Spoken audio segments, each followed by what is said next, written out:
You look like you have something to say. I was like, oh, what do we do when we don't start with a bit? It's Hello, been a minute Jessica. since we started. You look like you have something to say. It's been a minute well, since we did do you? We're just doing a convo opening. Conversational starter. Yeah. Happy Pride. Happy Pride Month, by the way. Happy Pride.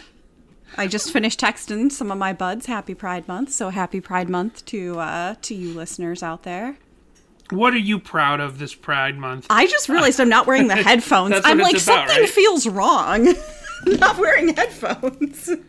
I'm proud of April. I'm proud of our podcast. That's what Pride Month's about, right? Absolutely. All right. Well, hello, everyone, and welcome to I was like, oh, is Bo visiting now? What was that? Hello, everyone. Hello, everyone. Get to it. I've been so tired because, like, I go to the office now. Oh, it's so hard for you. Yeah, to have a job. You have a job. I go into the office. I wear fancy clothes every day and come home and drink bourbon. Isn't it difficult to be Danny? Fancy clothes. I just don't wear graphic tees and jeans anymore. But I do go to the office. Look at you little yuppie. You're a yuppie. But I always keep it real with music like Matthew Thiessen and the Earthquakes. You were in my daydream, my one. Wishing it come true.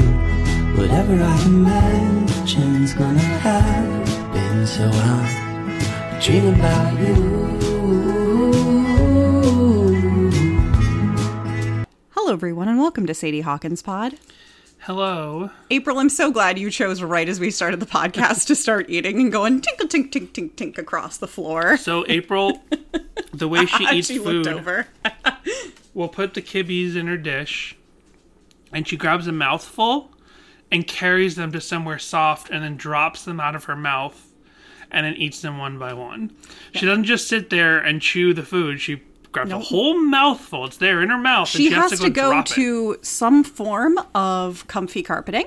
We have a little white faux fur rug that sits in front of our drink cart, and she will go all the way over there and then like bury it in there and then wait a minute and then eat them out and then like rebury them again. Sorry. Excuse me. Phrasing.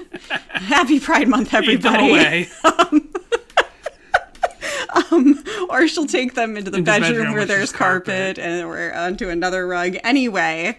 So whenever she's having dinner, you hear clink, clink, clink of her tags on her bowl, and then you hear tip-a-toe, tip-a-toe, tip-a-toe, tip-a-toe, and then she crunch, crunch, crunch, and then you'll tip-a-toe, tip-a-toe, tip-a-toe, tip, and then clink, clink, clink, and then tip-a-toe, tip-a-toe, tip-a-toe, and then crunch, crunch, crunch.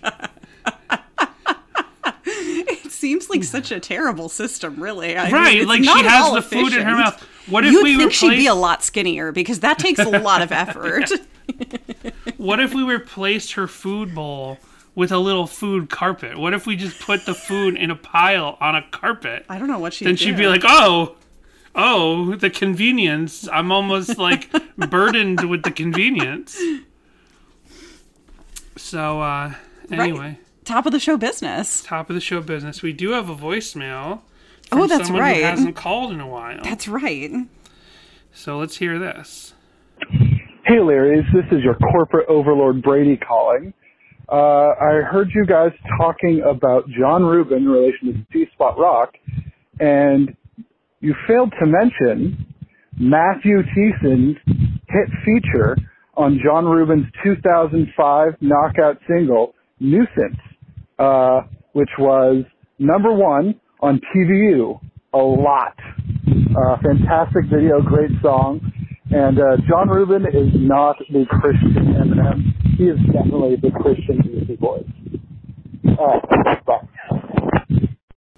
So Brady sent us this voicemail actually 2 weeks ago. He sent it right as he recorded the last episode. It was too late to include it, which wouldn't be 2 weeks ago. It's been over a week. Yeah. It's been over a week since we recorded that episode. That week, it's been a week and a couple days. How you feeling, Dan? Do you want to start over again? Hello, everyone, and welcome to Sadie Hawkins Pod. Anyway, I've been sitting on this voicemail for a couple of weeks, and then he tweets us, and he's like, you forgot to mention this song, Nuisance. And I'm like, we've definitely mentioned that song here and there, just because we didn't mention it in relation to recent John Rubin talk. You know, go back, Brady, and re-listen to every episode, and then get back to us.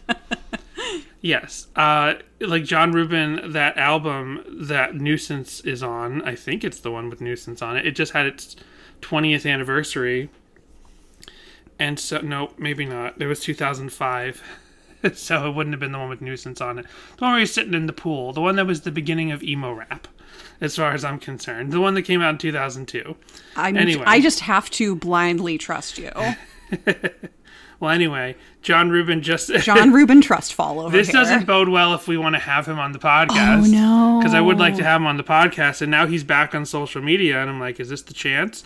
Is this the time? Yeah, if you're out there and you know John Rubin, push him our way. The other day, Danny was like, oh, yeah, so, like, I sent a message to John Rubin. I'd like to get him on the podcast. He's like, but don't worry about it. I'll interview him on my own. And I was like, oh, okay, why?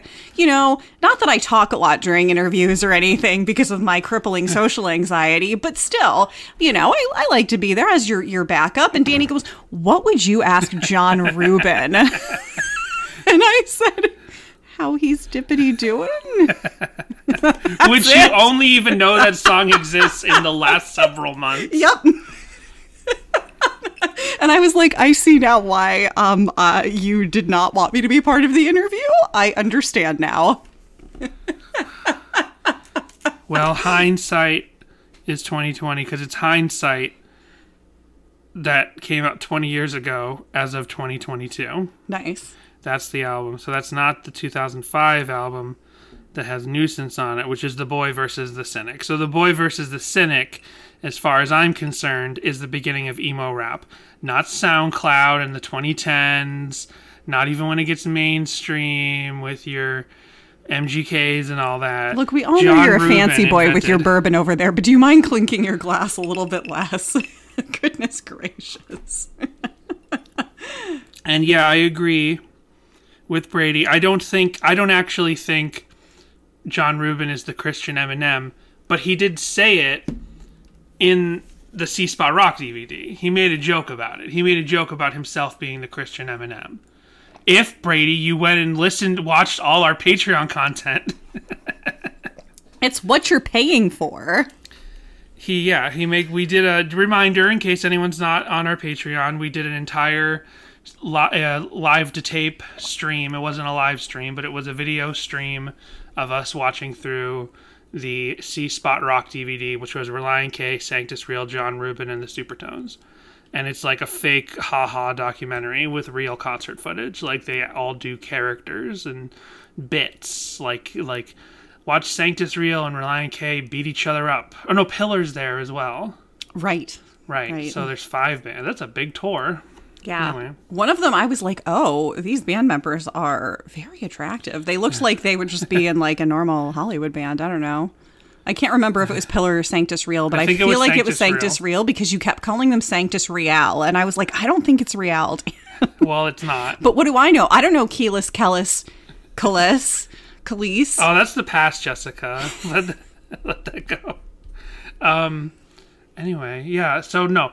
John Rubin, not the Christian Eminem, more like the Christian Beastie Boys. I agree, but it is true to say that he was marketed as the Christian Eminem. And this is the thing that you have. This is a thing like with the Christian pop music world you have to sometimes accept is like an artist might not actually be the Christian blank, but they were marketed as the Christian blank. And there's that duality of culturally they were seen as the Christian whatever, although musically they might actually be more like the Christian something else. Like Relient K was marketed as a Christian Blink-182, even though really, certainly with the first couple of albums, they were not really like a Blink-182. Although apparently David Park also messaged us and was like, check out this footage from Relient K from one of the talk shows, The Tonight Show or something. And it's like, this setup is literally Travis Barker's setup. Oh, that's funny. And then I know that Thiessen, this would be like 5-score era. And I know that Thiessen also played a Tom DeLonge signature at one point. But at some point, and I think it was still Dave in the band in this video, he's like, this is literally, David Park said, this is like piece for piece set up exactly like Travis Barker sets up his drums. So really, Relient K didn't become the Christian Blink-182 until around 2005, 6, even though they were marketed as such for a long time before that. All right. Any other top of the show business? Yes, David Park also wrote us, and he was like, less is more is a very Weezer-y chord progression. And I was like, if you say so. Okay. And does make sense. We know that they are fans of Weezer, so. Right. And I like sussed out the Ben Folds influence on the sort of opening section of that song, the sort of like piano-y opening section before it gets into the rockin' section. But yeah, I didn't catch the Weezer connection, so I appreciate that. Any other top of the show business, Jess? No, you just reminded me that, like, the other day when I was on Instagram, I was watching through John Schneck's reels. What do you call that when it's at the top? Stories. And he was listening to a Ben Folds song at some point, and I was like, oh, it's funny because we just talked about it on the podcast last week. On the podcast. On the podcast. On the podcast. So, we're back this week talking about another Thiessen and Earthquake song. That's right. And I said to Jessica, let's go ahead and let's just sell out. Go to Spotify, Jess. Tell me what's the second biggest song for Thiessen and the Earthquakes on Spotify. And it's this one, Daydream, which is also the closing track of the Wind Up Bird album. Yeah, and I actually wish we had done this one first because I like it a lot more than Man of Stone. And I was also really enjoying Forest when I was listening to like the top played on Spotify while I was doing my deep dive. Okay. So you liked it. Yeah. I agree. I really like this song, and it is one that I don't think I ever really heard before this week. Maybe I've listened through this album once, when it came out or at some point after we started the podcast. But like we talked about with Man of Stone, something about this whole style of music, the songs don't stick with me. Maybe they might sound kind of sweet and catchy at the moment, and there might be something that's kind of interesting in a different one or two songs. But when it's over, same as I was talking about how I was listening to Ram by Paul and Linda McCartney, I was like, this is very nice, but when I'm not listening to it, I don't remember what I just listened to. Right. So that's the influence that I would have with this. That's the relationship I would have with this album previously. But then when I started listening to Daydream, I'm like, okay, maybe I never actually got to the end of the album, because this is just flat out the catchiest, most memorable song on the album. It is. It's very she and him. Yeah. Yeah. Very that indie Zooey Deschanel kind of feel. Right. Although it also was a little reminiscent, a bit of Sleepin', but without that great hoops guitar influence. Okay. Yeah, but I really like the song, and I think that it could definitely be right at home on Air for Free. Yeah, this could definitely be more of a Relient K song, on Wind Up Bird. And part of the reason why we're starting to crack open Wind Up Bird and do these songs as well, if you didn't listen to our Man of Stone episode, was because, ideally we should have included these songs in our list of songs to discuss early on. But it was, late in the game. It was just a couple of weeks ago where I was maybe 2 months ago, 3 months ago, where I was we should be doing these songs as well. Because even though it's a solo album, in a sense, it's still working. It's the same songwriter of Relient K. And there's the same growth and maturity between Relient K albums that we talk about, both musically and especially lyrically, as Thiessen's lyrics evolve and his narrative tellings of his own life evolve. We should be including this because there's a piece here that goes along with that. And so that's why we started doing these songs. Daydream is so funny because especially with Man of Stone, and I was listening to more of this album overall, and lyrically, everything's a little more abstract for Thiessen and Earthquakes for this album. Yeah. And with a few exceptions, like some of the songs that we know or suspect were Thiessen and Earthquake songs early on are also a little bit more abstract. Yes. Especially Jefferson Airplane. Maybe the ones that are absolutely confirmed as early Earthquake songs like Faking My Own Suicide and I Hate Christmas Parties are not that abstract, but it's just funny how lyrically this is a different thing from Relient K. And actually, I was thinking about it as I was listening to this album. You know, I would go to the song, I would go to this song, then I'd listen to some more of the album randomly, then I would listen to the song a bunch, then I would go to more of the album trying to get like a real sense of things since we're so late to the game of catching up on this album. And what would happen is I'd be listening to the songs and I'd be like, okay, the lyrical content of this album is totally different from lyrical content of Relient K overall. Like, so much more abstract, so much more riddling. Right. And I realized, like, these are the kind of lyrics that I normally listen to and normally enjoy in my, you know, personal listening habits. You know, it's the lyrics I definitely enjoy more, this style. I'm not a big lyrics person, which you might not believe from this podcast. It's just that we do a podcast about one particular band, so we break into the lyrics all the time. But when I'm listening to music on my own, it's usually my way of listening to music of not concerning myself with the lyrics.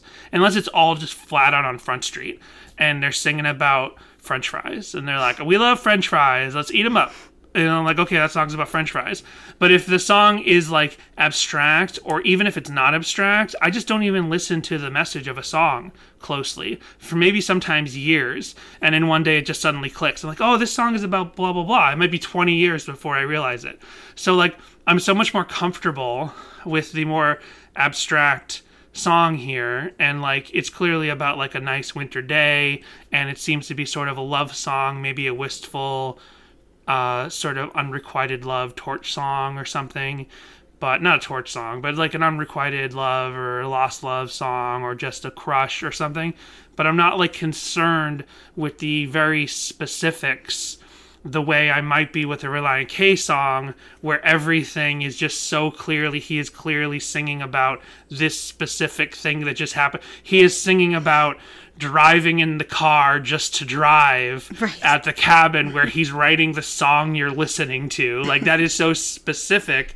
But here, with Wind Up Bird, and particularly Daydream, it's just more of like a tone. And that's what I'm much more comfortable with. And I don't feel the need to, like, dissect exactly what he's singing about, which I struggled with on Man of Stone. Right. Because I was trying to get out of that mode. There's a little taste of that patented wordplay that, you know, is so synonymous with Matt Thiessen here with the teaching my shadow to box a beat line. That's also why this song, out of all the ones I've really paid attention to on this album, this one could be the most Relient K, because he is like describing these very Relient K Matt Thiessen cutesy things. Right. Like, I'm going to do all these little cutesy things. Like, it almost sounds like his stage banter or like goofing around in an interview. Like, oh, what are you doing later? I'm going to teach my shadow how to box a beat. Like, okay, Thiessen. So Emily Schmidley is the other singer on this track. Love her voice. Checked out some of her solo stuff. It's good. Definitely worth digging into. I couldn't find out a lot about like her personally or how she and Thiessen came to hook up to both co-sing on this album. Mm-hmm. So if anybody has that info out there, please share, because I did a little bit of a deep dive on her, and like she doesn't have a Wikipedia page that I could find. So. And we bought a CD of the album since the last time we did Man of Stone, but there's no notes. There's no liner notes. I'm wondering, the record, which I don't feel the call to necessarily own a copy, is rarer. Now it's uncommon. It is expensive. And if anyone out there maybe has a copy, if you could, like, if there are liner notes, maybe you could just snap a picture and send them our way. But if they're not in the CD, they might not be in the liner notes either. Is it her singing on this whole album? Did you notice? I believe so. Because then I noticed, like, there's also a nice bookend between Dude and this song. Because Dude, you know, she's obviously singing on a lot of the album. But when you listen to Dude as the opening track, and then Daydream is the closing track. I'm not sure if thematically, like maybe if we dug deeper, maybe thematically there's something there, but like they're both like there's something about the tone of both Dude and Daydream that feel like a ride. Like Dude feels like an opening track, and Daydream definitely feels like a closing track, and it feels like you've been on this particular journey that is Wind Up Bird, and she's definitely, her voice is kind of like a tying thread between that feeling. I can't really pinpoint that it's a real thing to say there's a bookend here, but it's just the feeling I got. As I said, my listening style this week was to listen to this song like 5 times in a row, then listen to a bunch of pieces of the rest of the album, then go back to the song over and over. And as I was doing that, I was really getting this sense musically of the album tying together really well. Going back to the lack of liner notes, I don't think that I trust the Genius or other lyric sites that I went to, because they have it that the opening line is... the temperature drops the heat. It's time to find those winter clothes. But when I was listening to it, I was like, I definitely hear hint. Yeah. No, I hear that as well. Hint would make more sense. Not that heat doesn't. It could be heat. It does fit. We could edit this in, but we'll just play it in the room. The temperature drops the hint. It's time to find those winter clothes. Yeah, sorry, it cut off there because it went to the speaker. But I definitely hear hint. That is what I was hearing all week. Let's listen one more time here, just on the microphone.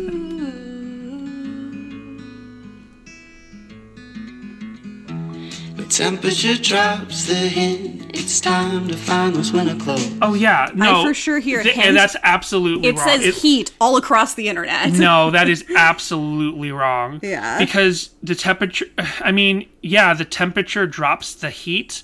That's, like, grammatically dubious. The temperature drops the heat. That doesn't mean anything. No, but if the but temperature... I could hear it. It could be in there. But it's nonsense. The temperature... The heat is the temperature. Yes, but the weather drops the heat. temperature. Right. The pressure drops the temperature. But you don't say the temperature drops the heat. No. And also, if you drop the heat, dropping something, like dropping the beat, like the beat is delivered when you dropped it. So to say the heat drops, like it could also be misinterpreted as the heat arrives. I'm not saying that's exactly sound, but to say the temperature drops the hint. Right. Because you drop a hint. Yes. Nobody says you drop the heat. That's not an expression that's ever said by anyone ever. But you do say... Sure it is. They're like, the Knicks this year are really dropping the heat. I don't know anything about basketball. Yeah, I actually think maybe they don't do well. But when you say you drop the heat... Yeah. It means the heat has arrived. You bring the heat. The heat is on. Exactly. But you do drop a hint. So the temperature drops the hint. And he's talking about the fact that winter's arriving. It's time to do wintry things, put on some coffee, be cutesy, do some sweater acting, have a nice cuddly cozy winter. So the temperature is dropping the hint that winter is coming. Game of Thrones. The temperature drops the hint that wintry days are coming. Time to get out the winter clothes from storage. Summer's almost over. Yeah, genius is not a genius in this case. And it's annotated as well, so that's it's not the lyric. Interesting. And the annotation isn't even really specific to the lyrics. Unreviewed annotation. The writer paints a picture of a busy winter day and highlights his lack of focus. He has a lot to do but can't settle on just one task. Which also I don't necessarily think that is what is going on here. The temperature drops the hint. It's time to find those winter clothes. Smoking pot of coffee waiting on the stove. Before you know, I'm jaywalking, whistling across the street, trying to teach my shadow how to box a beat. Okay, well, then that annotation makes a little bit more sense. The second half actually has its own separate annotation. It's split into two, and it says, despite starting so many tasks, the writer gets lost in his imagination. He doesn't care about anything else going on around him. Okay. I mean, that's tenuous, but I get it. It does track to me. Every time I would listen to this first verse, I thought of it as much more linear. like he's woken up. It's starting to feel cold for the first time since the summer started. He thinks, time to get the winter clothes out, puts on a pot of coffee, and then he's got to go out for something. Like, I didn't necessarily think of this as a distracted day. I just thought of it as like, he's got a long day, he's got somewhere to go, and he's jaywalking, but he's not letting... I thought of it more like he's not letting his busy day get him down, and he's having some fun shadow boxing as he walks down the street. Like when we saw Thiessen in person outside the Boston concert. We didn't bother him or talk to him, but we saw him walking down the street to what we assume was to visit someone, maybe his family who were in town. He left the venue, he walked down the street, and then he kicked up his heel. There was a mask on the ground, and he stepped over it, and he kicked up his heels to kick the face mask into the air. And that seems like so... It's like, but in real life, in that moment, Thiessen was going somewhere. He was doing something. So when I hear in this song, he stops to shadow box, I don't think to myself, he's distracted. I think he's just going about his day and being whimsical and cute while he's doing it. So this annotation says he's distracted, which makes sense. The song is called Daydream. He's lost in thought. So that is a sound annotation. I didn't see it that way, but, you know, it's also not like he's describing he has so many things to do. All he said is he has to get his winter clothes out, and he says, and I've got a pot of coffee on, and then a couple of minutes later, he's out the door and has to go do something as well. He could have finished getting the winter clothes out. Maybe he went down the street to the hardware store because he needs to get another container to put his summer clothes back in when he switches out his laundry. He's got a winterproof something in the house. Maybe he went to get one of those storage bags with the vacuum so he can store his summer clothes. So, okay, I'm not totally against that annotation. I just didn't see it that way. Absolutely, that first lyric is just wrong. It's the temperature drops the hint. You drop a hint. You don't drop the heat. I guess one other way you would drop the heat in a way that, like, you lose the heat is, like, a police thing. Like, if you are a criminal and you've got heat because the police are onto you and then you drop the heat, that is losing the heat, but that's a different kind of heat. Is Thiessen here saying that he's a criminal in hiding and the winter is like the last few episodes of Breaking Bad? He's hiding out in some cabin in New Hampshire? Exactly. Then the chorus is, you were in my daydream, my daydream. I was wishing it come true. Whatever I imagine is going to happen, so I'm dreaming about you. I'm dreaming about you. And then verse 2 is fighting and this is bold on Genius, and I'm not sure why. Oh, I think that's letting you know. Oh, who's singing? Who's singing. Bold is just Thiessen, and non-bold means it's the two of them, Schmidley and Thiessen, singing harmony together. Fighting the freeze 0 degrees out in the desert night. I see Saturn's icy rings, and I think I can't believe my eyes. It's you and me, and we're hand-holding, singing on down the street. Making up a song, we simply stroll along. Our footsteps keep the beat. Yeah, you're just having a nice little daydream about you and your favorite person. This to me just seems like a song about strolling along. Yeah. Like that Muppet song. It's a song about strolling along as the temperature is getting colder outside and winter is arriving. Sorry if I'm a little stuffed up today. I feel a little stuffed up. Jessica was commenting that I was stuffed up earlier, and I apologize. Then the next chorus, the same chorus, you were in my daydream, my daydream. Okay, so the only so there's verse 1, verse 2, and the chorus is repeated each time. So it's cute, and another thing is that it's cute. It's about, like, you were in my daydream. You know, like normally a lot of other pop songs, it's like someone's in your dreams. You dreamt of someone, right? Or I'm thinking of you. But very seldomly have I ever noticed a pop song where the idea is you were in my daydream. Like I was so lost in thought that I was like gone to the world and like lost in this daydream, and it was all about you. I wonder how many pop songs there really are about daydreams. And daydreams are a funny concept overall.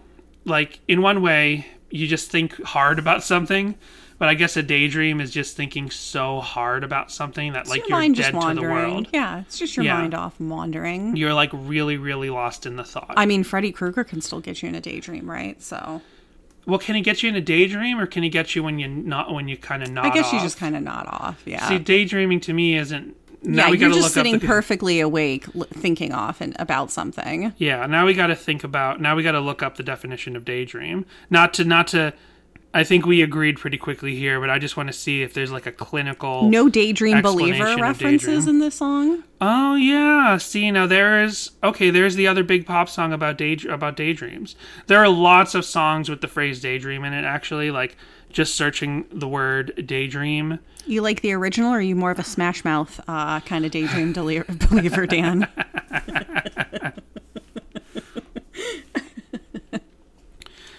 Good question. Let me come back to that in just a second. So, Oxford Languages, which is what Google presents to you when I wrote daydream meaning, says daydream, noun, a series of pleasant thoughts that distract one's attention from the present. So that's pretty simple. That's really just getting lost in thought. Like, you're just not paying attention to what's going around you because you're so deep in thought. I always thought maybe daydream, you needed to really be much deeper in thought than just simple thought. But I guess if you're just not paying attention to what's going on around you, then that is a daydream. Even if you're not like fully lost in the thought. I guess daydream is a spectrum. I'm typing in daydream science. Science of daydreaming from Dartmouth, 2011. Unlike previously thought, the universal phenomenon of and this is like I'm you doing the deep dive. Unlike previously thought, the universal phenomenon of daydreaming is a normal part of our cognitive process. Daydreaming is defined as spontaneous, subjective experiences in a no-task, no stimulus, no response situation, and includes unintended thoughts that intrude inadvertently into the execution of intended mental tasks. So that's a very verbose explanation, but I get it. Just to break that down, they're saying like randomly, out of nowhere, you're lost in thought and you have cut off all stimulus and response around you. Or more specifically, they're saying you are in a situation where no stimulus or response is necessarily required, and you are lost in a thought that cuts away and stops you from doing what you were supposed to be doing in that moment. Now, I would say that people definitely daydream. I mean, I was daydreaming right now when you were talking about that. I didn't listen to a single thing you said, so... Dartmouth's in this paper or whatever this is, in this post, Dartmouth's explanation of experiences in a no task, no stimulus, no response situation. I would say people definitely daydream in situations where you do have a task and you do have a stimulus and you do have a response needed, like daydreaming in the car, like letting your motor skills take over. Or washing the dishes or vacuuming or any really sort of mundane task. Any motor skill that you've learned that your brain doesn't need to have absolute attention, although sometimes it should, like driving. Yes. Yeah. Please don't daydream and drive. No. Don't do anything and drive. Don't even listen to this podcast and drive. Turn us off right now. Don't be driving around listening to us. We're too distracting. We're too hilarious. In contrast to what its name may suggest, daydreaming seems to be quite different from the dreams experienced during sleep. Another interesting fact about daydreaming, well, no kidding. I mean, I think anyone who's ever daydreamed could figure that out. Another interesting fact about daydreaming is that the seemingly continual stream of consciousness is discontinuous, consisting of a sequence of hold on. Let's see what... Concatenated. Oh, I don't even know what that word means. Hold on. Now I gotta click it again and click look up. Together in a chain or series. Concatenated. Okay. So, consisting of a sequence of linked psychological building blocks that follow each other in fractions of sentences. Yeah, okay, so they're saying daydreaming is continuous and it's linked together, unlike maybe regular dreaming, which can be sporadic and random. Maybe that's what they're saying. Daydreaming is often looked down upon, as John McGrail, a Los Angeles clinic hypnotherapist, explains. Daydreaming is looked upon negatively because it represents non-doing in a society that emphasizes productivity. Well, that's late-stage capitalism for you. We are under constant pressure to do, achieve, produce, and succeed, end quote. Sigmund Freud even believed that fantasies were the creations of the unfulfilled, and that daydreaming and fantasy were early signs of mental illness. Well, eat shit, Sigmund. That's no... Sigmund Freud can suck it. we both went dirty with it. Sigmund Freud would be like, "Oh, you both chose to insult me in filthy ways." Experts now agree, however, that daydreaming is normal and even beneficial cognitive function, a beneficial cognitive function, albeit one that is largely still not understood. An area of the brain called the default network, which becomes, that's a good title for something, becomes more active as the level of external stimulus. Default network. Like, I mean, I guess it also sounds like an entertainment network thing, but if it doesn't have to be the title like of a movie. Social network. Yeah. Like maybe the title of a chapter, default network or something. Sounds like a sci-fi 80s movie. Exactly. Or just maybe the name of something in a sci-fi movie. Wow, we really don't have that much to talk about with this song, huh? I do have more to say about the song, but let me finish. It's a long article, but let me finish this one paragraph. An area of the brain called the default network, which becomes more active as the level of external stimulus decreases, is often considered responsible for daydreaming. The default network mainly includes the medial prefrontal cortex, the posterior cingulated cortex, precuneus region, and the temporal junction. Okay, we're done with that article. I'll show you my posterior temporal junction. Please do, but not to the people listening. So, musically, the song's amazing. I love this song. It's so catchy and sweet, and unlike some of the other songs on here, like Dude and Oedipus, and, you know, some of the songs on this album are weird. Like, musically, like, compositionally, some of the songs on here are weird and couldn't really be Relient K songs. Like, a song like Dude is just flat out strange. Stranger than the jokiest joke song by Relient K. It's just strange, right? But Daydream's so sweet, and this feels like it could be a radio single. And yeah, you mentioned She and Him, but this song brings to mind a lot of sort of indie pop that was popular on the radio, but also a lot of indie pop that was maybe popular in, like, not the underground, but pop, just bubbling at the surface, sort of indie pop and folk pop, and a lot of bands you hear sometimes when you're out shopping and stuff, and they want you to be calm. And there was a period I've talked about where I was trying to grow and mature musically during college, and so I was trying to listen to more like college radio. Well, I was listening to more like indie. I was trying to get away from punk and ska, and I was trying to listen to more like mature music. And I was listening to like the Decemberists and Regina Spektor and Azure Ray and Postal Service and stuff like this. So I was listening to like more like quirky but mature indie pop. So this also took me back to that time. And in a way, this song feels familiar. April. April's full on dreaming over there. She's snoring. This song feels familiar. Let's just say that this week is the first time I've really ever listened to this song. From the moment I listened to this song felt fully familiar, like a song I've heard throughout my life. And that's a great thing when you can write a song that feels familiar, but not to say it's derivative. Like, there's lots of songs that you can listen to and you'd be like, oh, this sounds like blank. This sounds like something that I'm familiar with. usually that means it's a derivative work. Usually that means this song is ripping something off.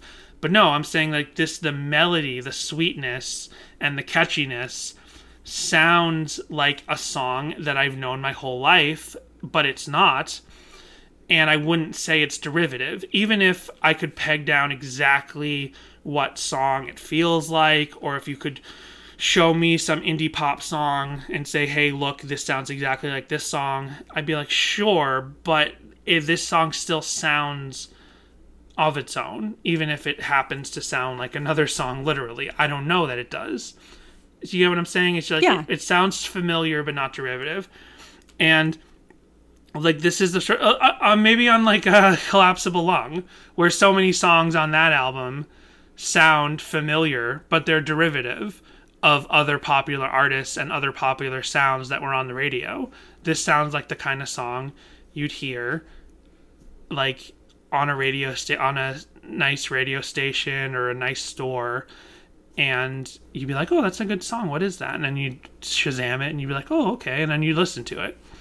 So I don't know, I really, really like this song. I think it's probably one of my favorite Wind Up Bird songs so far. Yeah, absolutely, same, 100%. One other thing is I like the mixing on this song, because they also, and it's one in a piece sort of with Savannah.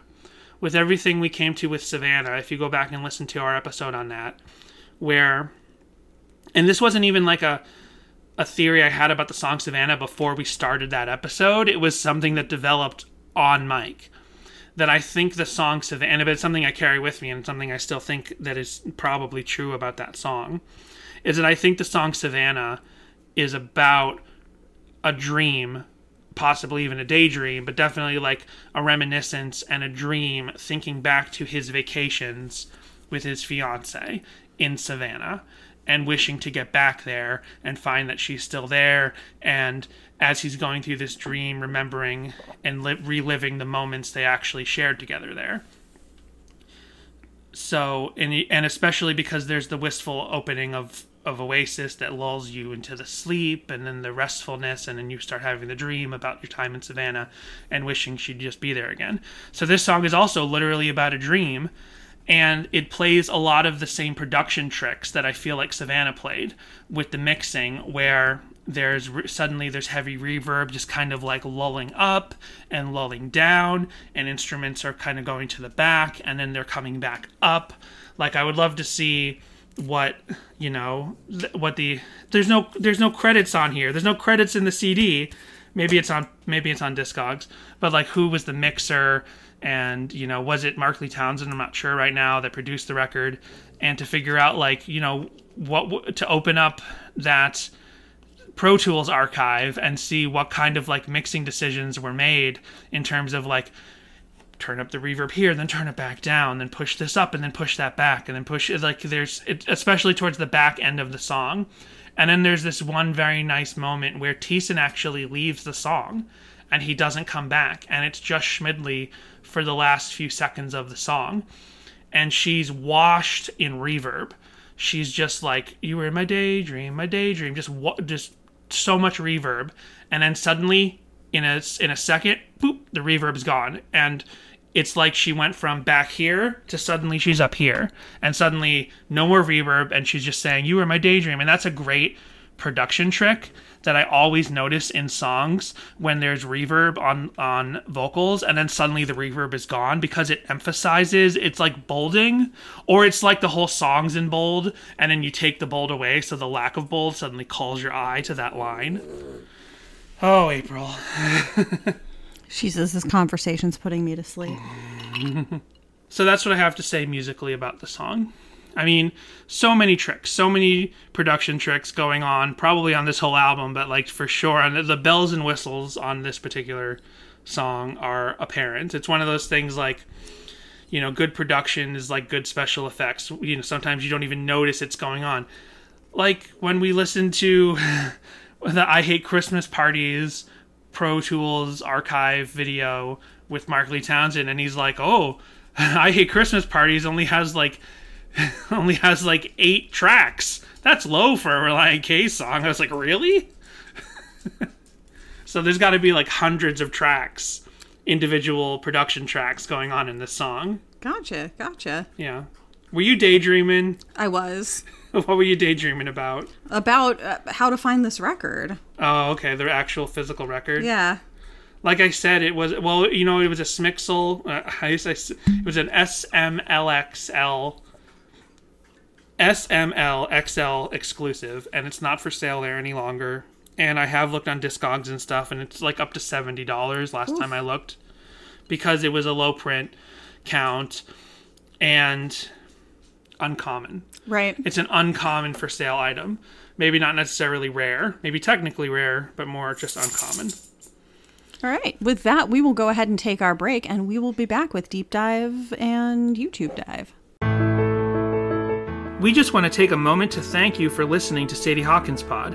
Whether you've been listening for a while or this is your first time, we want to hear your thoughts on this episode, your corrections, and your Relient K memories at our voicemail line, which is 402-95-SADIE. And if talking on the phone isn't your thing, because I know it's not mine, and whose is it really, you can send us an email to sadiehawkinspod@gmail.com, or visit our socials at Instagram and Twitter, which are both at Sadie Hawkins Pod. While there, you can also see the visuals we discuss on the podcast each week. You can also visit sadiehawkinspod.com for easy access to all these links, as well as to our merch store for shirts, mugs, stickers, and more. We also want to thank our patrons at patreon.com/sadiehawkinspod, who include Charity, Isaac, James, Kindle, Joshua, Timothy, Daniel, Jay, Eric, Joel, Connor, Michael, Samantha, Jimmy Eat Pod, This Might Be a Podcast, Tucker, and Brady. Join our Patreon now for 2 monthly bonus episodes,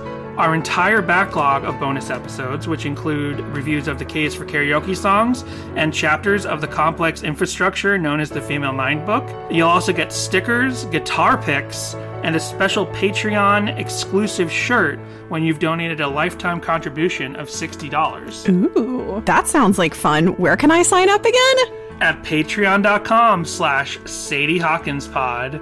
If you want to be a patron of the arts, the fine arts, the podcast arts, there's one place to go. SadieHawkinsPod.com/ oh, wait, no, that's not it. I'm sorry, I panicked. We have TikToks. Huh? I was daydreaming. I wasn't listening to you. I missed what you said. Well, you'll need to be, because I'm sending this over to you because you actually have the TikToks. Whereas I do not, and this way we won't get interrupted. Oh, that worked out very well. I just clicked right to it. So do you want me to narrate, or are you going to narrate? Okay, well, here we go. There's 5 TikToks. Oh, there's actually 18. Oh, yeah, it says there's 18, but it's only showing me 5 at the moment. Maybe some of them are set to private or something. Did you see all? I can see all of them. Huh. There's some with flamingos. Do a bunch of people have me blocked? Like it says 18, but I'm only looking at 5. Interesting. That I don't understand. Yeah, I'm only looking at 5. All right, well, we might have to look at your phone. Now, here's the first one. This is by Jessica Kate 23, Kate spelled C-A-I-T. And I think it is a proposal video. It's a proposal video. I don't know if he set up a hidden camera because they're sitting in bed. Aww. They have a very nice quirky bedroom. It's cute. Very well designed HGTV youthful look. And they kissed, and he's like, well, maybe we should this. And he showed her the ring, and then she covered her mouth and started crying. So that's nice. Very sweet. Then this is Amelia ANNEJ.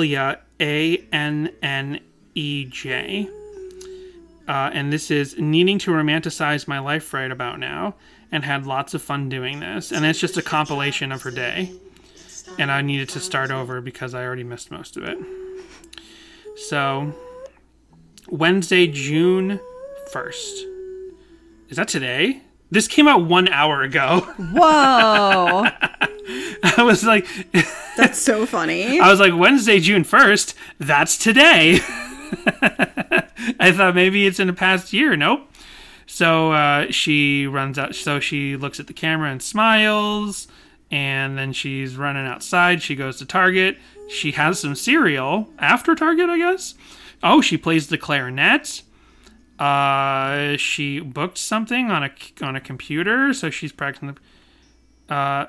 She went ahead and got herself a pass to a national park. Yep, that's what she bought online. Then she just has a plate of lettuce. Then she lays in bed again. Okay, maybe this isn't in order. Then she's knitting. Then she's reading a book called The Sentence by Louis Eldridge.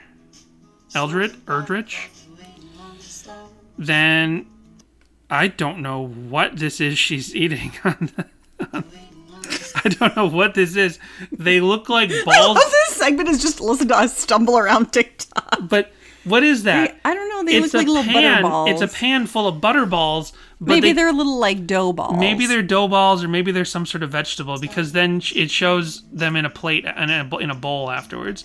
The sock's coming around well. She's watching a Star Wars movie. She's looking at a rainbow over her house. I see a number of people here doing like video selfies in the bathroom. Is that coming back? Are we doing early Facebook style profile photos again? Interesting. Then we have, and this is Then this is Jessica. So Jessie Cat is back. But this is connected to _Austin Lewis. So I guess this is the same couple from that first video. And they're just having a nice candlelit dinner in a very, very, like, flat out, like, candlelight's the only light in the room. Like, it's Barry Lyndon.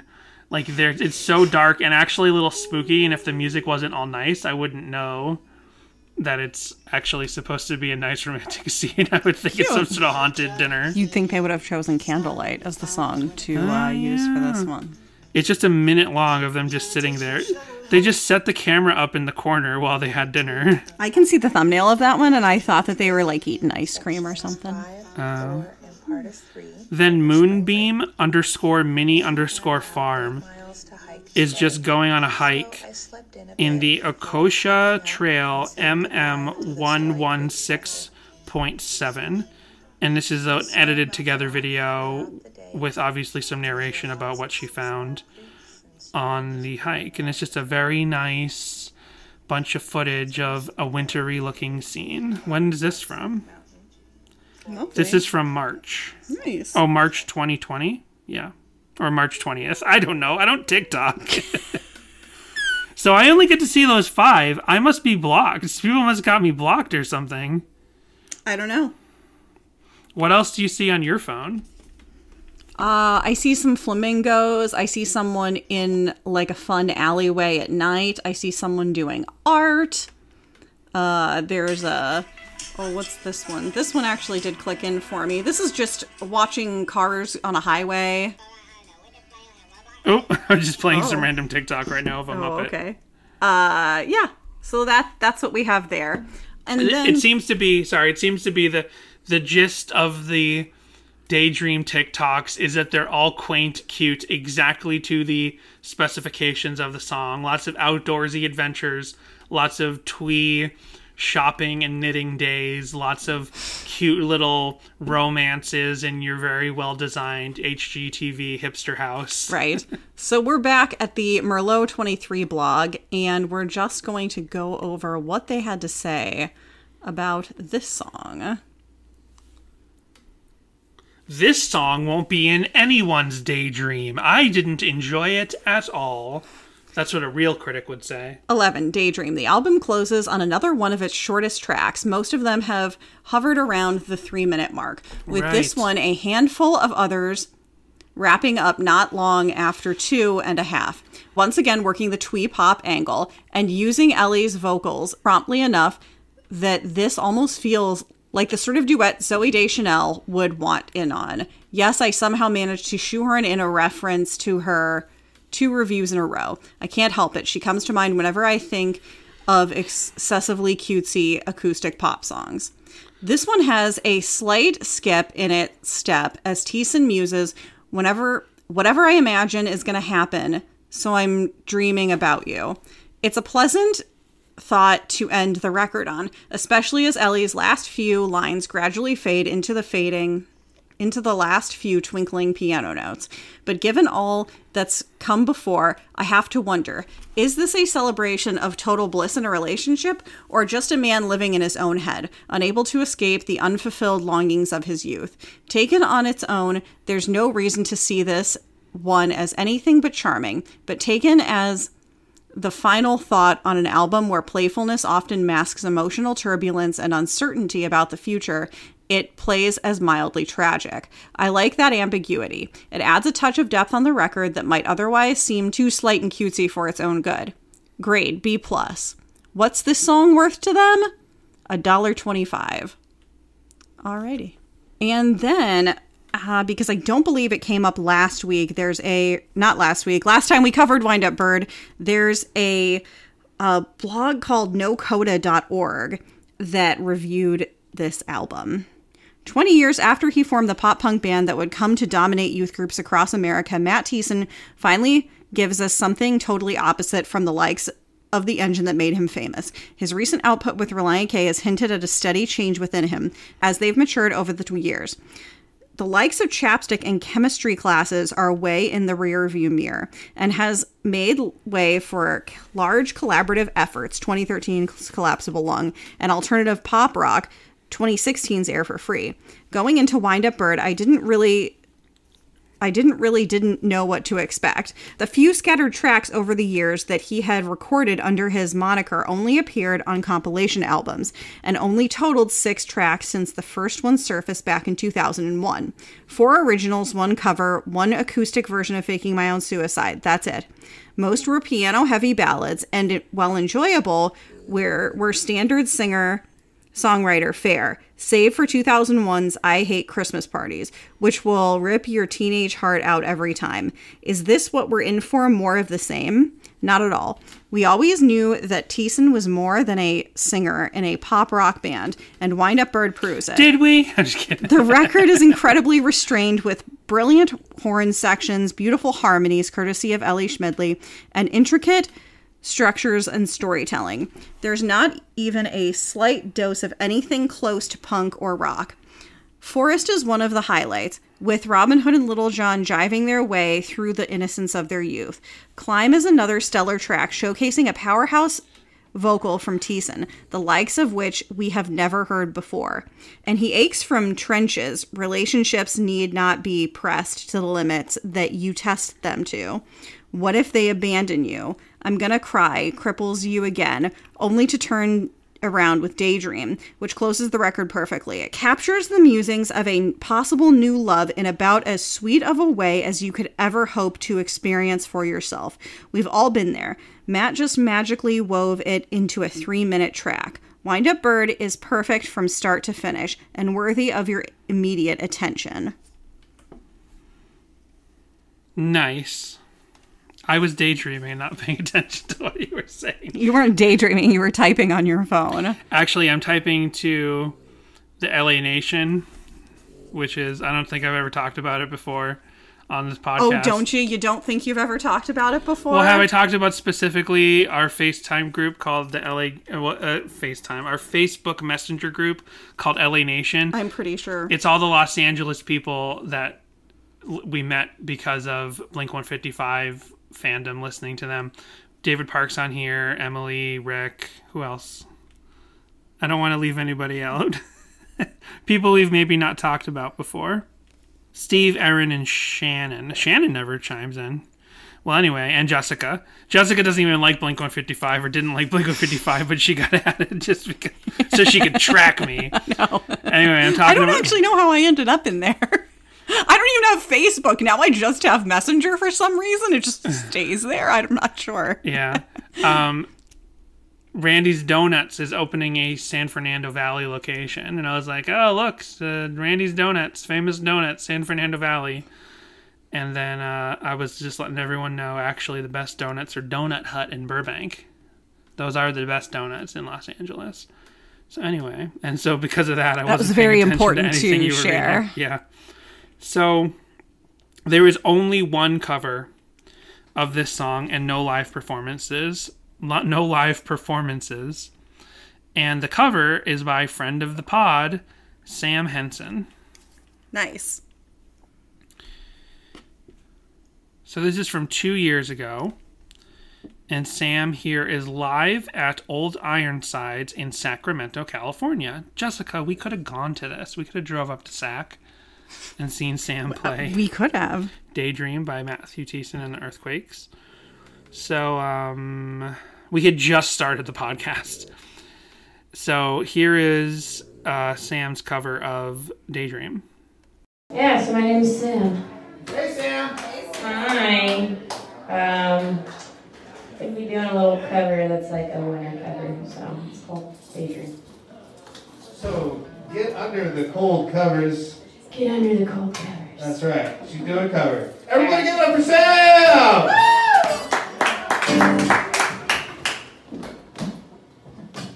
Whoever that was off camera, whether it's a friend of Sam's or someone who runs the club, I don't know. But it's funny, they're like, the guy's like, get under the covers, get under the cold covers. He's making a joke there about the fact that the song's a cover.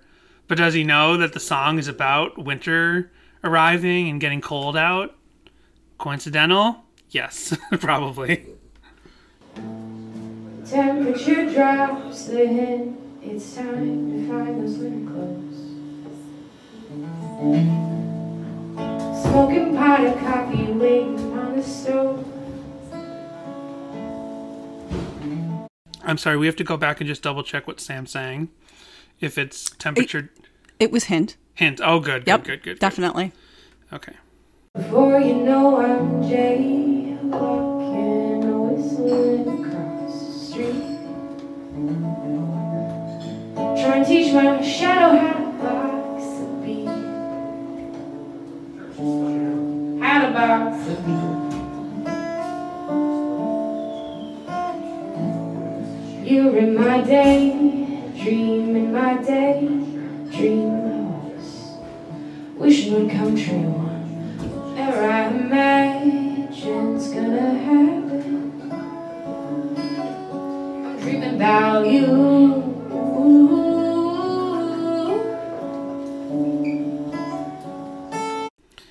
So Jonathan Gudman 2 years ago responded, "This was amazing. Could you share the chords by chance? This is one of my favorite songs and I've been dying to know how to play it." So Jonathan must have been very excited when the first and only derivative YouTube video appeared on YouTube. And Sam replied, "Sure, and this is why I'm reading it, because this is information about the song that we normally wouldn't have. Sure, the song is normally in E. I'm more of an alto singer, so I put the capo 5, so I put it on capo 5 to put the key in A. Mainly it's in E. E, but with the lowest E string on the 2nd fret. And I leave the A string open. And A, that's the whole song. So it's E and A is the whole song, with a couple of extra notes in between. At least that's my interpretation. It's very similar to Getting Into You." Okay. Interesting. I add a few of my own personal touches, like repeating a line of the pre-chorus with A minor.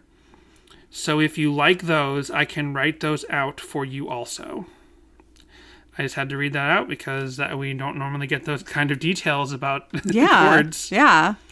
So let's skip a little further in. And Let's keep listening. I'm very much enjoying this. It's a 5-minute cover, so I will skip to about 2 minutes and 25 seconds in.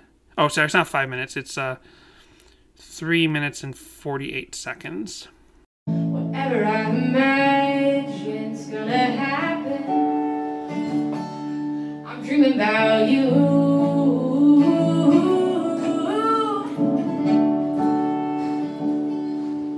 Dreaming about you.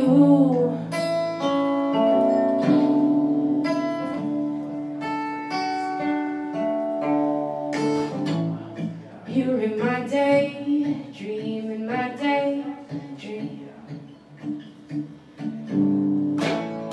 You're in my daydream, in my daydream. You're in my daydream, in my daydream. You're in my daydream, in my daydream.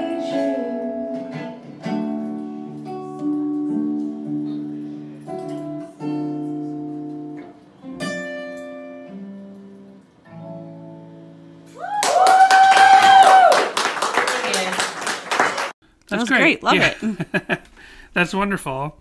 I'm glad it existed. Otherwise, we'd have no other footage to watch. I'm shocked. I think this is the first time that Sam has actually popped up with a Relient K cover of some kind. Even though we interact with her pretty regularly. Yeah. You know, in DMs and stuff.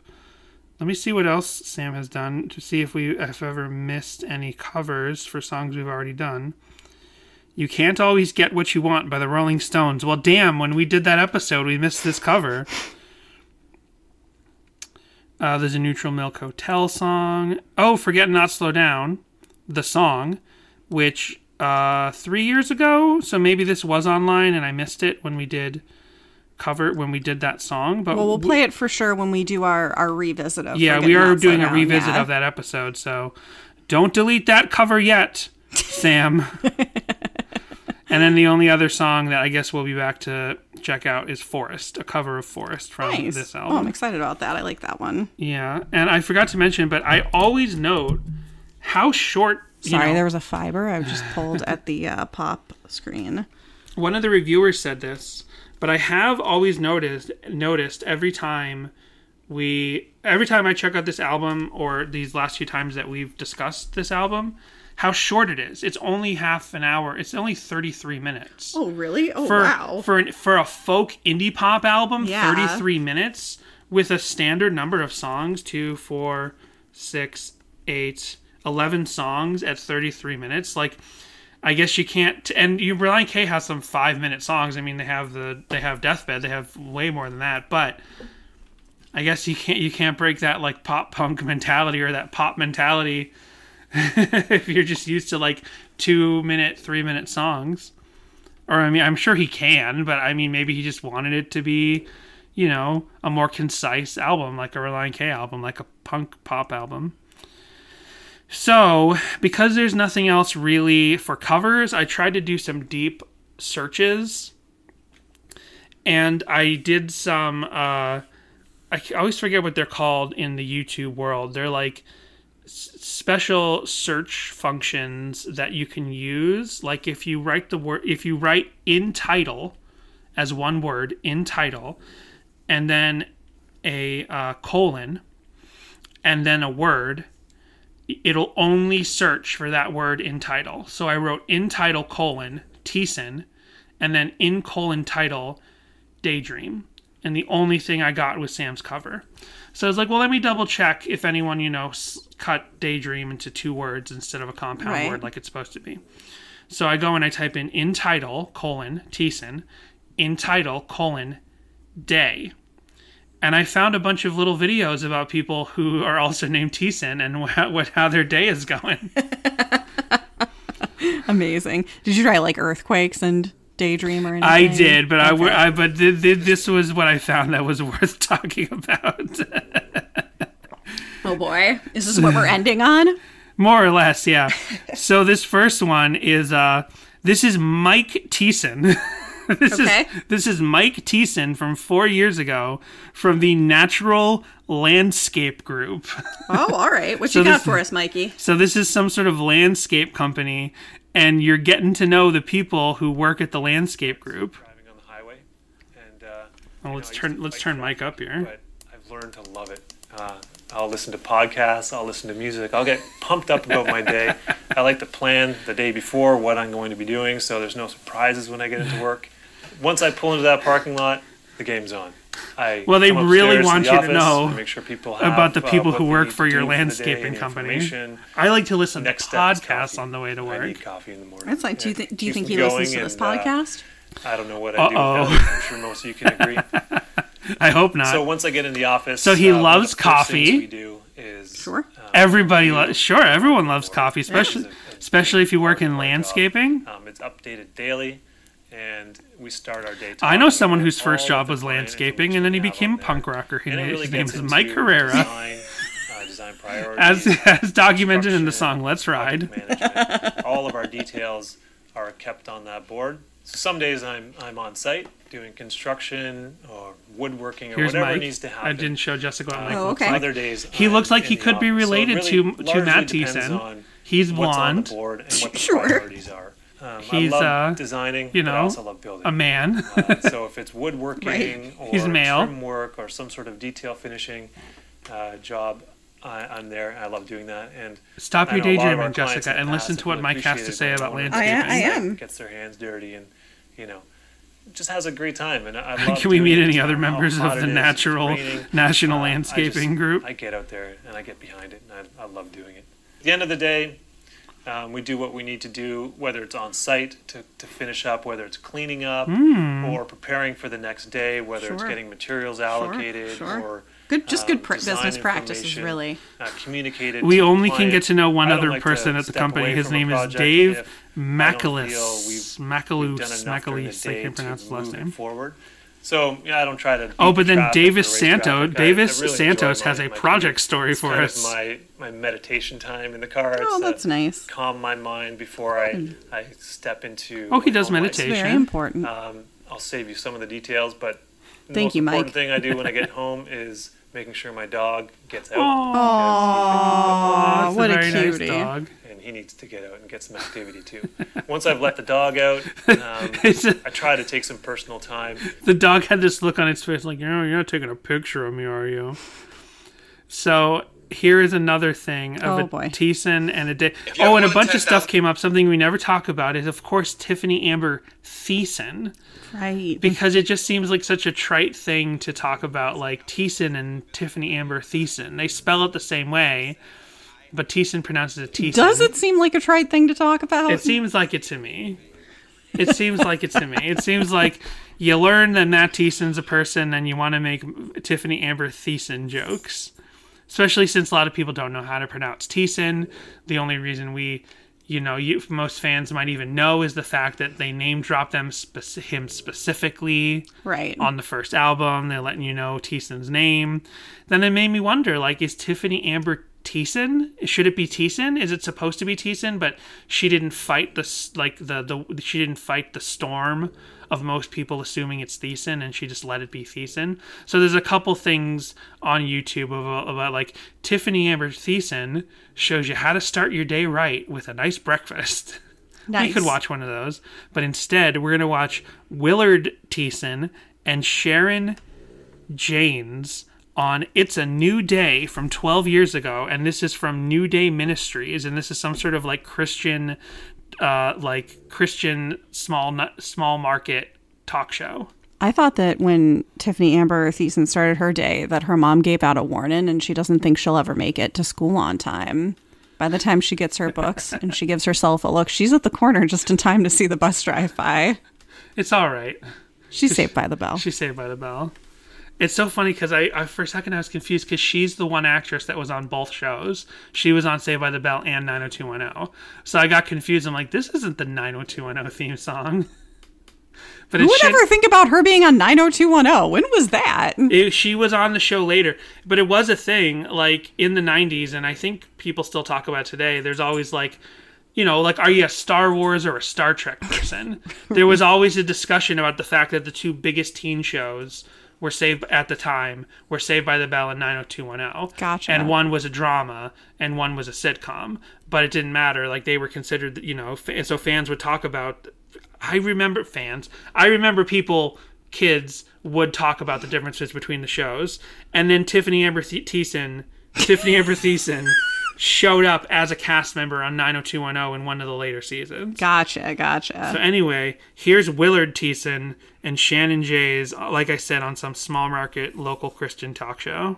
Wow, I'm not good enough. How often haven't we heard that statement from people somewhere along the way? Or how many times have we said it to ourselves? And I'm not a woman, but even men come through with that same feeling often and say, certain things. You're not a woman? For that. You can be if you want to. do. It's pride. It comes out in different Just let areas. yourself. With us, it's more relationships. With men, it's more work-oriented. Well, precisely. He's mansplaining 12 years ago to this lady. We pulled the book out and looked about at how it you're as, not good enough when people tell you you're not good comments, enough. knowing that we're going to be And how doing the love of programs and Christ, so on. I guess, can let you know you're I good couldn't enough, believe which how is true. Women, always good enough for at one Christ, no matter perspective, if you're falling and then out. The guys have another side of it, but it still lies. Right. And, we shouldn't be surprised that, of course, we know we're different.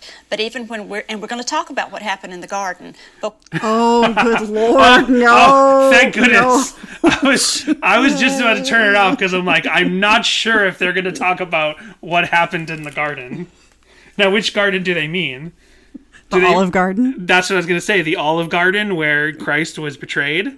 Because, I'm just like Christ. I was also betrayed in an Olive Garden once. Oh, I thought we were talking about the first Sonic movie. Oh, right. Anyway, I was going to say, they definitely look very 90s, these two folks, or very, very early 2000s. Yes. She has, deliberately or not, a Monica Lewinsky haircut. That is the only way to describe that hair. when you look at the result of the curse, when it said that Eve's desire would be for her husband, and all that was relationship-oriented part of the curse for her. It's and then good to get this gender talk out at the beginning of Pride Month. Month. And he would have thorns, and in the work and the ground. So even from the beginning, we see that our struggles are different. I remember, and I never heard this again. Is it in the Bible? I don't know if it's actually in the Bible, but it's something I heard at Christian school once. That among the many curses humanity was given because of the tree and falling out and getting kicked out of the garden, that one of the curses given to humans was that childbirth would be painful. I don't know if that's actually in the Bible or that's just an interpretation, but I only ever heard it at this one Christian school, that all the things that were added to make life harder for humans because Adam and Eve sinned. One of them was childbirth will now be painful. Well, I guess it wasn't painful before. And then, of course, every child's Bible will tell you that this is the origin of snakes. Snakes used to have legs until God took them away because of what happened in the garden. Anyway, childbirth. That's enough theology for today. No. This is a 10-minute video. We got to watch the whole thing. Relationship-oriented and work-oriented. So the lies that the enemy tells us are going to be different because he knows exactly which lies he needs to tell us to make us struggle. Well, the ones that we'll respond to. I think that's really the part that And he looks like what's his name from The Office? Creed. He looks like Creed from The Office. Not a lot, just a little. And a little bit of Hank Hill's dad. Like a taller Hank Hill, Cotton Hill. Like a tall Cotton Hill. What? He killed that 50 really men. Got me, or that hooked me. And I don't know whether you came up with the title or whether the publisher did. I did, just Sharon. But the very fact. No, I don't know if you came up with it. Women lies. Coming up with titles. You know what would be a good title for this book? What was it called? Neural Network? I already forgotten it. Casual Network? I don't remember. Whatever that thing in the brain that causes you to daydream. Network? Default Network? I think it's Default Network. It was Default Network. You got it, see? Look at this. The lady in the room, she remembers. You weren't daydreaming, you remembered. That's the good news. But we also have a soul, and that's our mind, our will, and emotions. And those aren't changed in an instant. We have to renew the way we think. And that's the process that we're going to be talking about of replacing those lies. Yeah, and if you need to renew the way you think, you just go on Twitter and you get in an argument, and eventually the argument helps change your mind. That's how it works. So, Jessica. So, Jessica, what do you think of the song Daydream? For a nice, kind of bubbly, happy, sort of poppy song, I feel like we are not ending on a positive note. And I feel like we should end on a positive note. All right, well, what do you have? What do you want to listen to?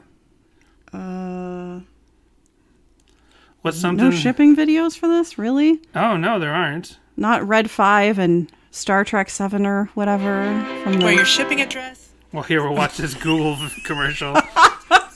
Why'd they say shipping after I said shipping? Why is it always listening? There's no place like Chrome. Ugh. Oh, good lord. 1, 2, 3, 4. Yeah, I was pretty happy. So, Dan. Yeah. Do you like this song more or less or the same? What, Wooly Bully by Sam the Sham and the Pharaohs? I always love this song.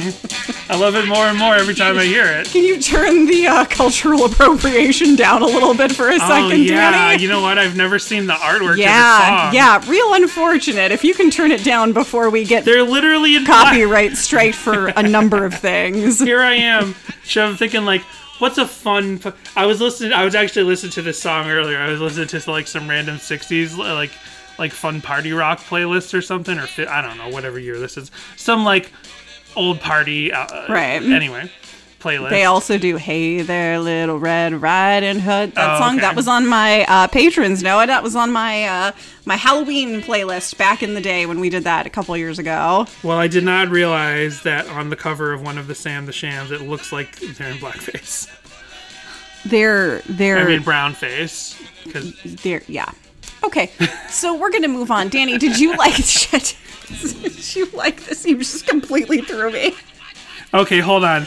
Oh my gosh, it's still playing in the background, Danny. All the copyright strikes. I need to find a song that'll get us out of here in a nice, fun way that won't have cultural appropriation. Here we go. There we go. What is this? We're still gonna get copyright strikes. So, Danny, do you like the song more or less or the same? I love this song way more. As do I. This is a I great really song. like this song You mean a lot. Istanbul by the Tiny Toons? By They Might Be Giants, but I put on the Tiny Toons version. This is a great song. Thank you for listening. We'll talk to you next week.